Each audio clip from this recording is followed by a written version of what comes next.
but I want the bass line to be quite a big feature along with the vocal in the chorus. So again, what would I do? I would just start playing notes in, obviously choose a bass sound.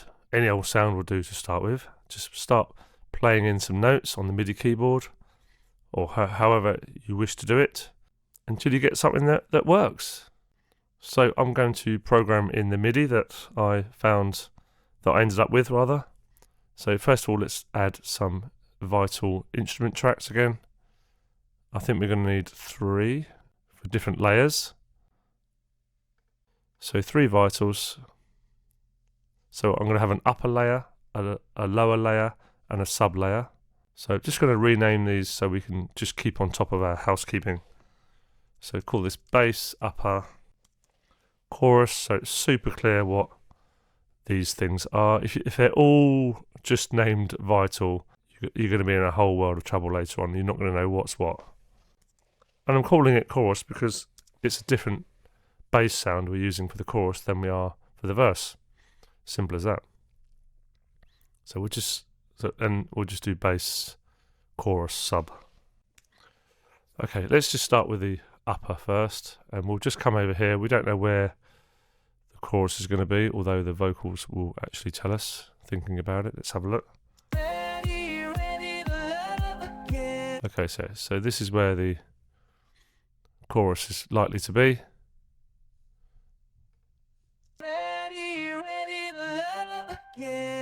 Yes, that vocal definitely needs a clean up, but again, that can be later. So we want a sort of a boom, boom, boom, boom, boom, boom, boom, boom, boom kind of bass line. Let's program that in. So it's going to be 31. Let's just zoom in a little bit. So we'll 4 bars. First we'll need to choose the preset. Again, any presets that I use will be in your work files, and the presets folder, just import with open external preset. But we're going to use the ghoulish one again for the upper. And we're going to go something like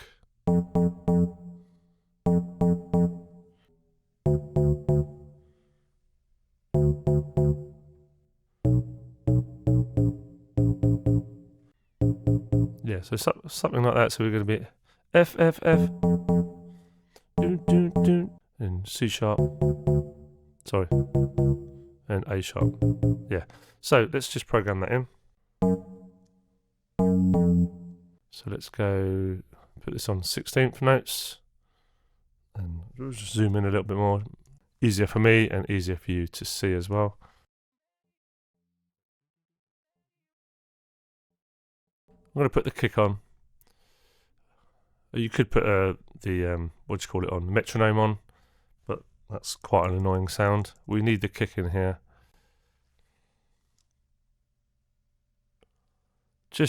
Purely just for a timing reference. This is not the kick I'm going to use for the chorus, but it will certainly do for now.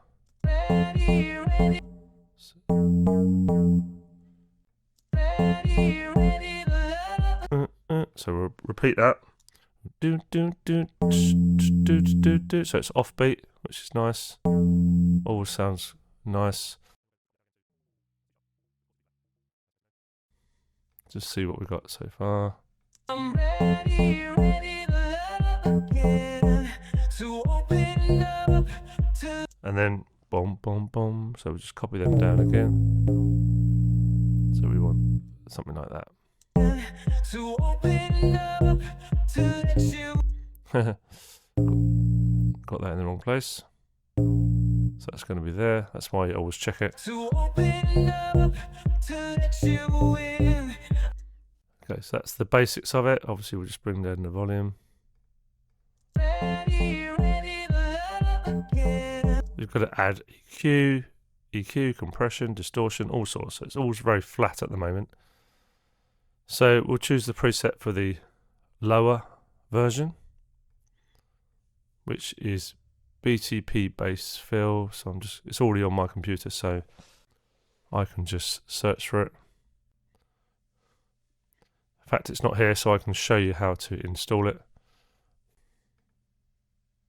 Open external preset and just navigate to where it is in the work files, double click, and there we go. So again, I'm giving you the settings that I ended up with, the presets that I ended up with, and can tweak them as well if you wish. But this process all takes a while, choosing the sounds that go together, and it's difficult to teach that.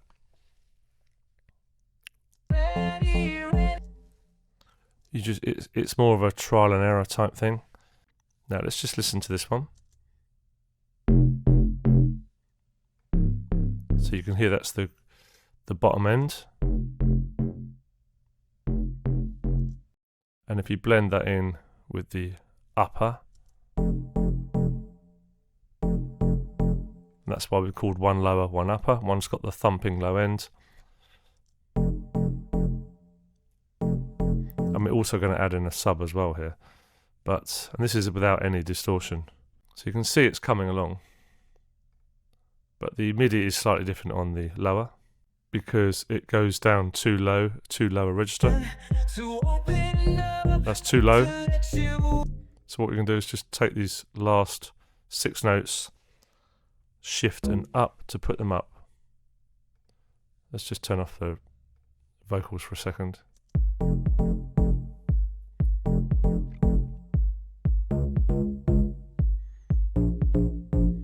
So the lower is just a little bit overpowering, just reduce the volume on that.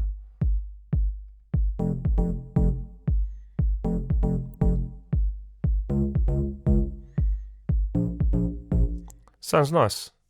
The kick, you can see how weak the kick is now. This is why we need a different kick for the chorus. So let's add a bit of EQ to this upper.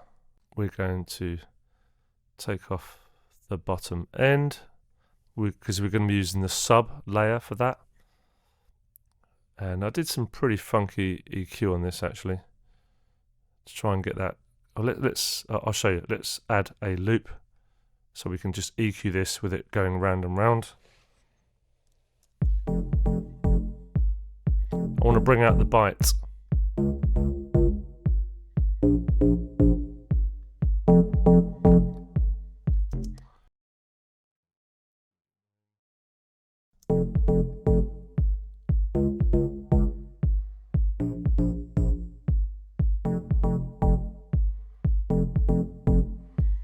I'm EQing it with the bass lower riding along with it, playing along with it, because I want to hear what the EQ is not only doing to the upper section, I want to hear how it blends in with the lower bass line as well. And I kind of gave it a bit of top end as well.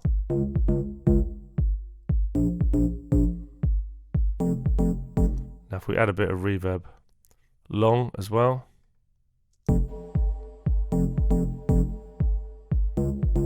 Not too much. This is where we send to the reverb. If these are not here for you, just click the down arrow and choose which effects channel you want to send it to. These are the 3 that we set up earlier. Now I want that sort of long reverby sound for my upper bass, which is quite common in this style of music. So I want to boost the top end, boost the throatiness. It's just solo it just for now. And I want some reverb. That's without reverb.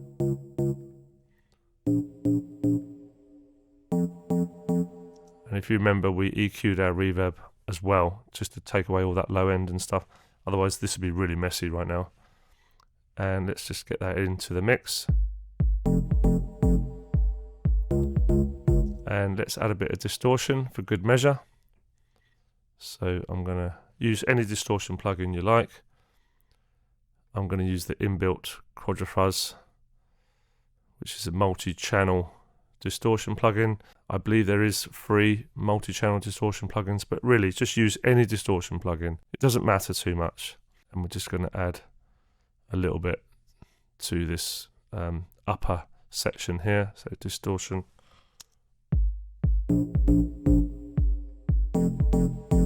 Just solo, so we can just hear the distortion.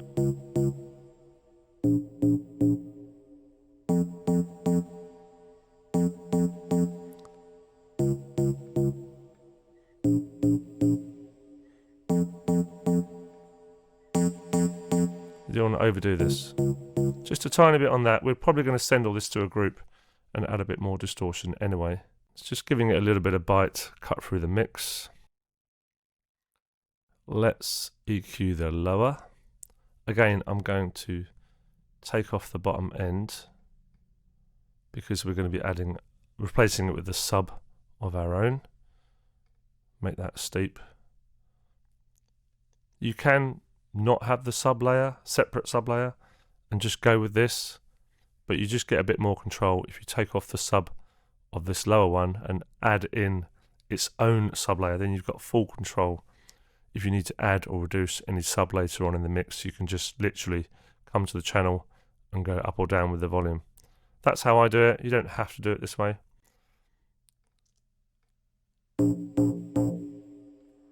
Again, adding bite here.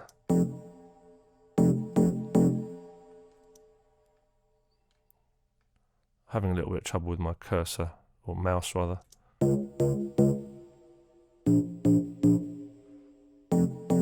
you can hear the bite around about there, 500.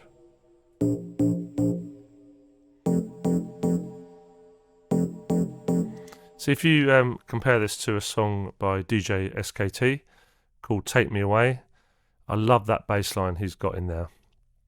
So have a look at that if you want to. DJ SKT, Take Me Away. You kind of see where I'm going with this. Again, long reverb.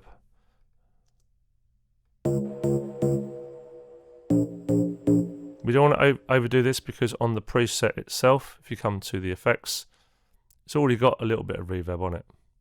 Just unsolo, put it in the mix.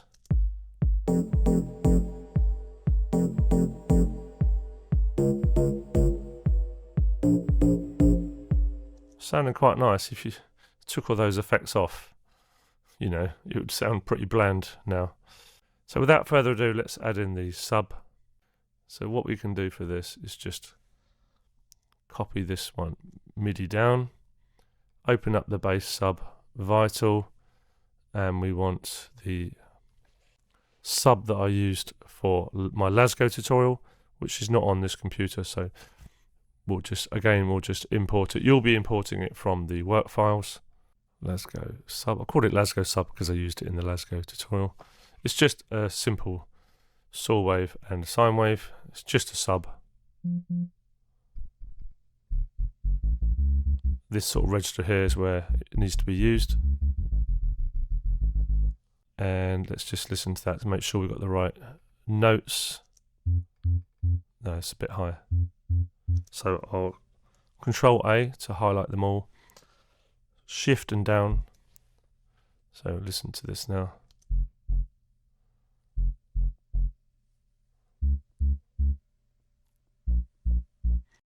And there's the sub layer. So let's bring in the layers. Let's bring in the layers one by one.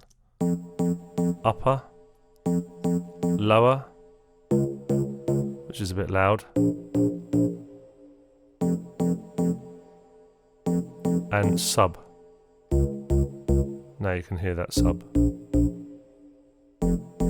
So upper, we're getting the levels right here as well. Lower,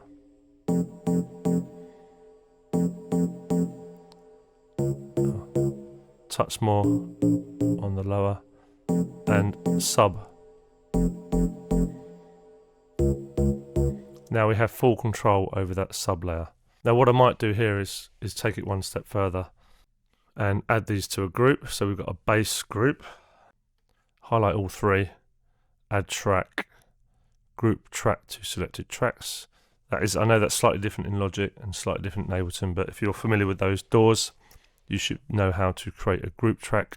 So send all your basses to this what we would call a bass chorus group. And I do GRP in capitals. That's how I do it. And the reason for this, so first of all we have control over all three at once. And secondly we can add some effects. In fact, I don't want to add effects to the sub, so I'm just going to go to my mixer, F3, So in the mixer it tells you your ins and your outs, it tells you where they're actually going. Let's see, so you had a red mark on there, so we need to start reducing some of these volumes. It's probably the bass, to be honest, that's causing the clipping. So I want my bass, sub, chorus. I don't want it to go to the group, I just want it to go to the stereo out.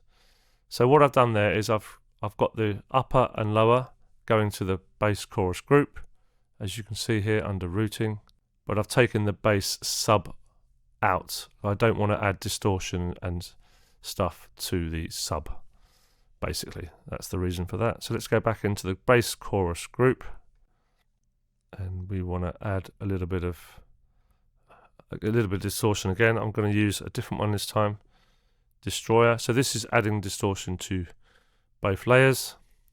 I really don't want to do too much here.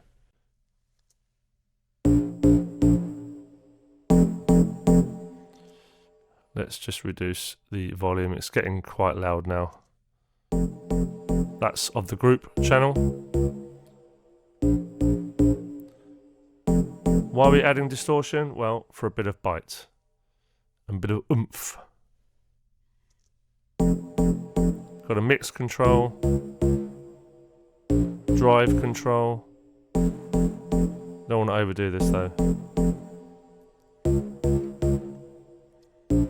Got a tone control.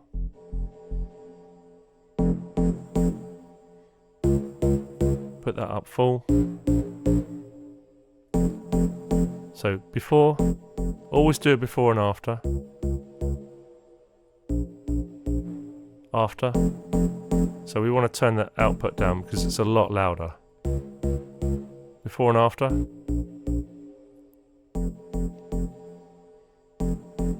What you want to do is check whether what you're doing is actually helping the track or is it not. If it's not, take it away.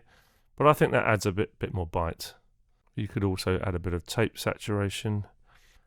Again, using Quadrifizer is a great plugin, by the way.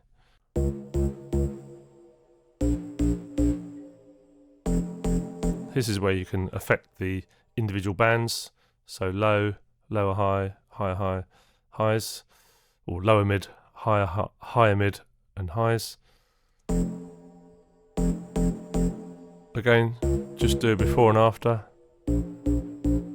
That's before. After. You could add a bit more distortion there. You've got a distortion button here, but I just think that'll be too much.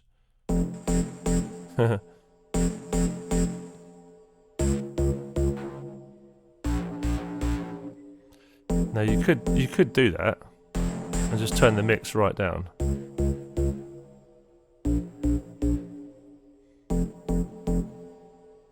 Before, after. No, I still think it's too much. I'm just going to use tape saturation, which gives it a bit more presence. And just on the lower mids and the higher mids. Perhaps more so on the higher mids actually. Before and after again. Before. After. Gives it a bit more bite. Okay, and we just want to reduce the volume a little bit there. We could also add a bit of tube compression as well, just to keep this in check, as in volume wise, not too many volume spikes. So I like the tube compressor. Again, if you haven't got this, use any compressor, doesn't matter too much. But this is just another way of leveling out the volume, but also adding a bit of drive. Add input, so we get a bit of reduction. Drive up, character up, output down.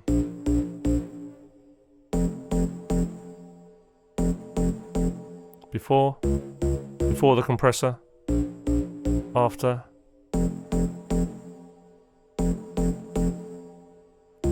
Just dial these back a little bit.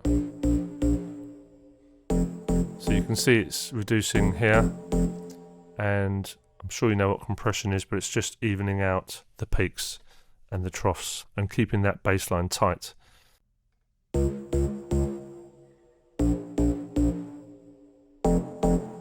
Just give a little bit of bite in the middle there. Before EQ, after EQ.